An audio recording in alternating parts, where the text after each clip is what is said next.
Hey guys, welcome back to our own YouTube channel Civil Technical, and in this video lecture we are going to discuss about the minimum width of staircase for different types of buildings. Okay आपने बहुत सारा buildings खुद भी देखा होगा, जैसे आपका घर होगा, होटल्स वगैरह आपने देखे होंगे, एजुकेशनल बिल्डिंग्स आपने देखा होगा। तो आपने एक चीज तो वहां पे एनालाइज जरूर किया होगा कि वहां पे जो स्टेयर का विड्थ होता है वो डिफरेंट होता है। घर पे हम लोग जो स्टेयर के विड्थ रखते हैं वो डिफरेंट रखते हैं, स्कूल में डिफरेंट रखते हैं, होटल में डिफरेंट होता है। तो आज हम लोग ये चीज जानने वाले हैं कि वो कौन सा फैक्टर है जो आप स्टेयर केस का विड डिजाइन करते वक्त ध्यान में रखोगे, और इस चीज को आप लेकर डिफरेंट टाइप ऑफ बिल्डिंग्स में वहां पे आप स्टेयर केस डिजाइन कर सकते हो। लाइक रेसिडेंशियल, मतलब रेसिडेंशियल यहाँ पे कहने का मतलब है जो हमारा घर हो गया, तो रेसिडेंशियल बिल्डिंग्स जो होंगे वहां क्या देना है, रेसिडेंशियल होटल्स में कितना वेट रखना चाहिए, एजुकेशनल बिल्डिंग्स में कितना रखना चाहिए, और अगर वहां पे हम प्रोवाइड कर रहे हैं जो भी वेट प्रोवाइड कर रहे हैं उसमें वेरिएशन भी आ सकता है अकॉर्डिंग टू द डिमांड। आपको वहां पे जज कर रहा होगा कि वहां पे जो मैं फैक्टर बताने वाला हूँ किस फैक्टर के बेसिस पे हम लोग रखते हैं यहाँ पे, फिर उस फैक्टर के हिसाब से आप एनालाइज करो कि उस वक्त वहां पे क्या हो रहा है, एंड देन यू डिसाइड कि हमें वहां पे कितनी वेट प्रोवाइड करनी चाहिए। असेंबली बिल्डिंग्स में कितना होना चाहिए, मेडिकल इंस्टीट्यूशन में कितना होना चाहिए, एंड फिर और अदर टाइप्स ऑफ जो बिल्डिंग्स हैं इंक्लूडिंग मॉल वगैरह, उसमें कितना हमको मिनिमम वेट जो प्रोवाइड करना चाहिए वो कितना प्रोवाइड करना चाहिए। So before we go to the main topic, अगर आप हमारे चैनल पर नए हो तो प्लीज हमारे चैनल को सब्सक्राइब करो और बेल आइकन को जरूर प्रेस करो, इससे आपको हमारे लेटेस्ट अपडेट हमेशा मिलते रहेंगे। ओके, तो सबसे पहले बिल्डिंग्स पे आने से पहले सबसे पहले मैं आपको एक ये स्टेयर केस का डिजाइन है, इसमें मैं आपको समझाता हूँ कुछ चीजें। आपका विड्थ क्या हुआ, ये हो गया आपका विड्थ, ठीक है। यहां से आप ऊपर चढ़ना शुरू करोगे, ये होगा आपका फर्स्ट लैंडर, और फिर यहां से आप टर्न करके फिर ऊपर स्टेप चलोगे और फिर आप अपने फर्स्ट फ्लोर सेकंड फ्लोर जो भी होगा वहां पे आप जाके उस पहुंच जाओगे। मतलब आपने यहां से चलना शुरू किया, ये आपको फर्स्ट लैंडर मिला, फिर आप यहाँ पे घूमकर स्टेप स्टेप करते हुए फिर आप यहाँ पे ऊपर पहुंच जाओगे। तो ये हो गया आपका विड्थ, ये हो गया दूसरा विड्थ, और ये हो गया आपका लैंडर का विड्थ जो हम यहाँ पे प्रोवाइड किया 4 फीट, 3 फीट के अकॉर्डिंग, क्योंकि ये 3 फीट है तो ये कितना हमने रखा है यहाँ पे 4 फीट में। सारी चीजें समझाऊंगा कि यहाँ पे 3 फीट क्यों है, यहाँ पे 4 फीट क्यों है। ओके, तो अब बात करते हैं कि रेसिडेंशियल बिल्डिंग्स के बारे में। तो रेसिडेंशियल मैंने बोला कि आपका जो आप रेसिडेंशियल के लिए एग्जांपल के तौर पे अपना घर ले लो, तो वहां पे जो हमें मिनिमम विड्थ जो प्रोवाइड करना होता है वो होता है 3 फीट। मिनिमम आपको वहां पे प्रोवाइड करना है 3 फीट, और रेंज के बारे में बात करें तो 3 to 4 फीट।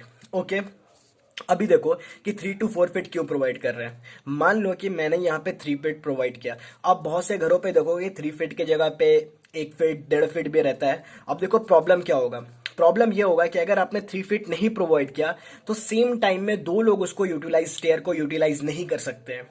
मतलब ये होगा कि अगर सपोज कि एक बंदा यहाँ पे है और एक बंदा ऑलरेडी चढ़ चुका है यहाँ पे, तो ये बंदा जब तक ऊपर फर्स्ट लैंडर पे नहीं जाएगा ये नीचे नहीं आ सकता, क्योंकि स्पेस काफी ज्यादा श्रिंक हो गया, जगह नहीं है वहां पे।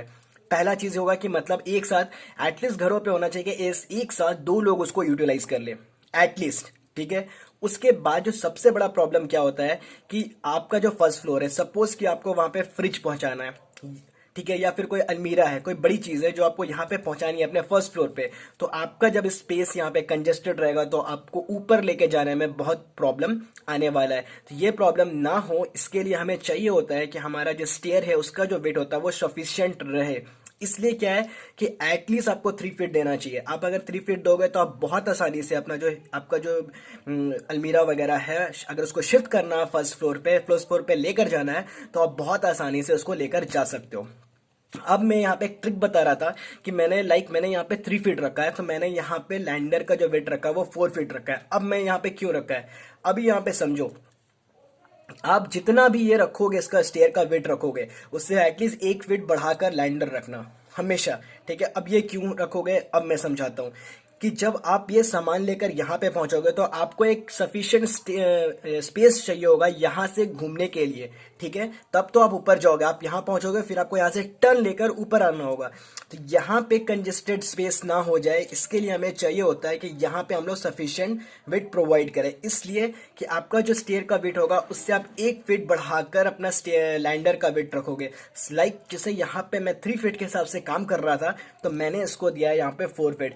इससे क्या होगा कि कोई भी सामान होगा तो वो इजीली यहाँ पे स्पेस कंजेस्टेड नहीं होगा और वो इजीली आ जाएगा, ठीक है। लेकिन अगर आप 3 फीट से कम करते हो तो एक तो हुआ कि एक साथ उसको दो लोग, कम से कम 2 लोग तो यूटिलाइज ही नहीं कर सकते, कम से कम 2 लोग यूटिलाइज करना चाहिए, लेकिन नहीं होगा। और दूसरा सबसे बड़ा प्रॉब्लम ये आएगा कि आपको जब फ्यूचर में कुछ सामान वगैरह यहाँ पहुंचाना होगा अपने फर्स्ट फ्लोर पे, तो आप उसको नहीं पहुंचा पाओगे, वहां पे बहुत ज्यादा प्रॉब्लम होने वाला है। तो ये प्रॉब्लम नहीं हो इसलिए आप कम से कम 3 फीट रखो।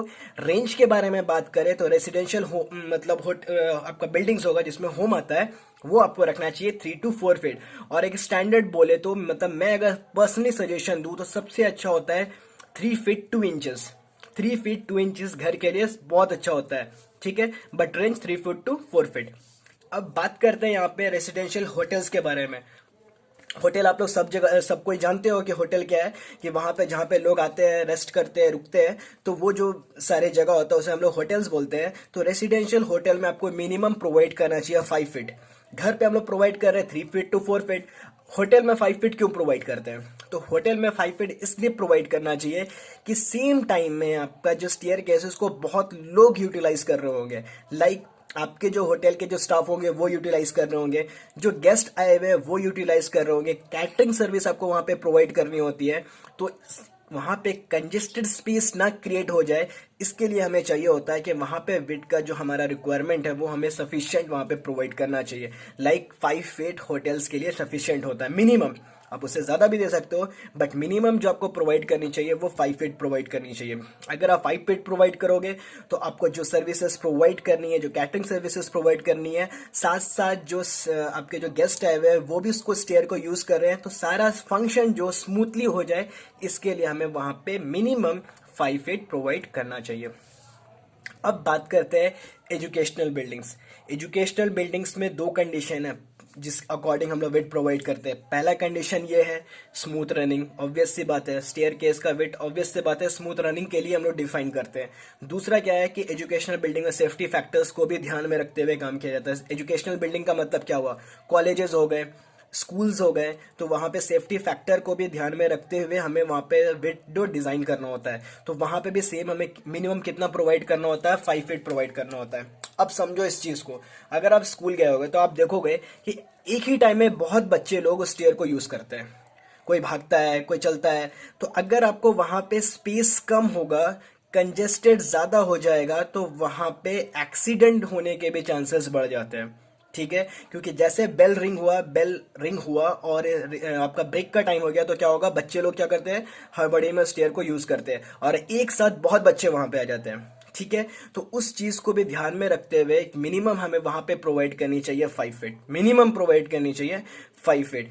इससे क्या होगा कि जब स्मूथ रनिंग भी हो जाएगा और सेफ्टी फैक्टर अगर कम कर दोगे तो फिर कंजेस्टेड ज्यादा बढ़ेगा, और कंजेस्टेड होने के वजह से वहां पे एक्सीडेंट होने के भी चांसेस हो सकते हैं। तो avoid this type of issues हमें एजुकेशनल बिल्डिंग्स में भी 5 फीट देना चाहिए। अब बात करते हैं असेंबली के बारे में।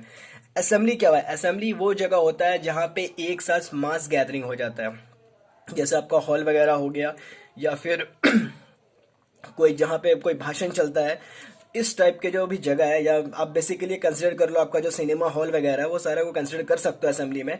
तो वहां पे जहां पे ऐसा टाइम मास गैदरिंग होता है, तो वहां पे हमें प्रोवाइड करना चाहिए 7 फीट, मिनिमम 7 फीट प्रोवाइड करना चाहिए। आप एग्जाम्पल ले लो एक सिनेमा हॉल का, वहां पे क्या होता है एक साथ कितने लोग, बहुत सारे लोग, 10-15 लोग एक साथ उसको क्या करते हैं? यूज करते हैं। तो वहां पे भी एक एक्सीडेंटल पर्पज से भी चीज को ध्यान में रखते हुए हमें वहां पे भी कितना प्रोवाइड करना चाहिए? 7 फीट। देखो, हर जगह विड प्रोवाइड करने का मेन, अगर आप प्रोवाइड कर रहे हो तो मेन फैक्टर जो आपको एनालाइज करना है कि वहां पे उस स्टेयर केस को एट अ टाइम कितने लोग यूज कर रहे हैं। जितने ज्यादा लोग उसको यूज करते हैं, आपको वेट उतनी ज्यादा वहां पे प्रोवाइड करनी है। आप एजुकेशनल बिल्डिंग्स में बढ़ा सकते हो, असेंबली में बढ़ा सकते हो, लेकिन कम नहीं कर सकते हो। क्यों? क्योंकि वहां पे at a time mass gathering होता है, बहुत लोग उस स्टेयर को यूज करते हैं, और अगर आप वहां पे वेट कम रखोगे तो प्रॉब्लम होगा और एक्सीडेंटल इश्यूज भी आ सकते हैं। इस चीज को अवॉइड करने के लिए असेंबली में भी आपको मिनिमम कितना प्रोवाइड करना है? 7 फीट प्रोवाइड करना है। अब बात करते हैं मेडिकल इंस्टीट्यूशन। मेडिकल इंस्टीट्यूशन का मतलब हो गया आपका जो भी इंस्टीट्यूशन आपको मेडिकल सर्विस प्रोवाइड करता है, जैसे कि आपको हॉस्पिटल वगैरह हो गया, तो वहां पे आपको प्रोवाइड करना चाहिए 7 फीट to 9 फीट। अभी अब देखो मेडिकल में क्या होता है आपका, आप अगर कोई भी हॉस्पिटल गए हो तो वहां पे देखोगे कि एक साथ पेशेंट्स है, व्हील चेयर जा रहा है, स्ट्रेचर जा रहा है, नर्स इधर से उधर जा रहे हैं, डॉक्टर मूव कर रहे हैं, और वहां पे टाइम, मतलब वहां पे आपका कंजेस्टेड होना, तो आप वो सीन क्रिएट ही नहीं कर सकते हो कि आप वहां पे स्पेस की कमी हो गया, यहाँ पे कंजेस्टेड हो रहा है, क्योंकि वहां पे आपको फास्ट रनिंग चाहिए। तो फास्ट रनिंग सब चीज स्मूथली हो जाए, उसके लिए क्या होना चाहिए कि मेडिकल इंस्टीट्यूशन में 7 फीट टू 9 फीट, ठीक है, आप मैक्सिमम, मैं देखा हूँ जितने भी आपके हॉस्पिटल है वहां पे 8 इंचेस रहते, 8 फीट रहते हैं, ठीक है। अगर वो वहां पे नहीं रहेंगे तो क्या होगा कि रिक्वायरमेंट ज्यादा है, और वहां पे आप इस चीज को गिव अप भी नहीं कर सकते हो कि आपने कम कर दिया हो। इससे क्या होगा कि आपका जो काम है वहां पे वो काम डिले हो सकता है, वहां पे भी एक्सीडेंट होने के चांसेस हो जाते हैं। तो वो सारी चीजें ना हो, इसलिए आपको वहां पे भी मेडिकल इंस्टीट्यूशन में भी आपको मिनिमम कितना प्रोवाइड करना है, 7 फीट, और रेंज में बोलूं तो 7 फीट टू 9 फीट। अब मैं बात करता हूँ अदर्स टाइप ऑफ, जैसे कि आप मॉल वगैरह ले लो, ठीक है। तो वहां पे भी जहां पे थोड़ा बहुत गैदरिंग होता है, जहां पे भी गैदरिंग हो रहा है, तो वहां पे फिर आप वहां पे कितना प्रोवाइड कर सकते हो, 5 फीट वहां पे प्रोवाइड कर सकते हो। एक क्विक रिव्यू करते हैं। मैंने आपको जैसे कि बताया यहाँ पे कि विड्थ का जो फैक्टर होता है वो सबसे इंपॉर्टेंट फैक्टर जब एनालाइज करोगे, तो एक ही चीज आपको ध्यान में रखना है कि एट अ टाइम उस स्टेयर केस को कितने लोग यूज कर रहे हैं, यूटिलाइज कर रहे हैं, और वहां पे कंजेस्टेड एरिया कितना है, उस हिसाब से आप क्या करोगे, मिनिमम टू मैक्सिमम आप वहां पे प्रोवाइड करोगे। जैसे आप अगर घर पे हो तो 3 फीट टू 4 फीट, अगर आपका होटल है तो वहां पे 5 फीट प्रोवाइड करना चाहिए। एजुकेशनल बिल्डिंग्स के बारे में बात करें तो 5 feet, assembly 7 feet, medical institution जिसमें हॉस्पिटल वगैरह आते हैं उसमें आपको प्रोवाइड करना चाहिए 7 फीट टू 9 फीट, और अदर टाइप ऑफ जो इंस्टीट्यूशन है या आपका मॉल वगैरह है, कोई शॉप वगैरह है जहां पे गैदरिंग हो रहा है, तो वहां पे आपको क्या प्रोवाइड करना है, 5 फीट प्रोवाइड करना है। होप कि ये सारी चीजें आपको समझ में आ गई होंगी। स्टिल अगर कुछ भी डाउट रहता है इस वीडियो के रिगार्डिंग तो आप प्लीज कमेंट सेक्शन में बता सकते हैं। अदरवाइज अगर ये वीडियो अच्छा लगा तो प्लीज वीडियो को लाइक करो, चैनल को सब्सक्राइब करो। Thank you.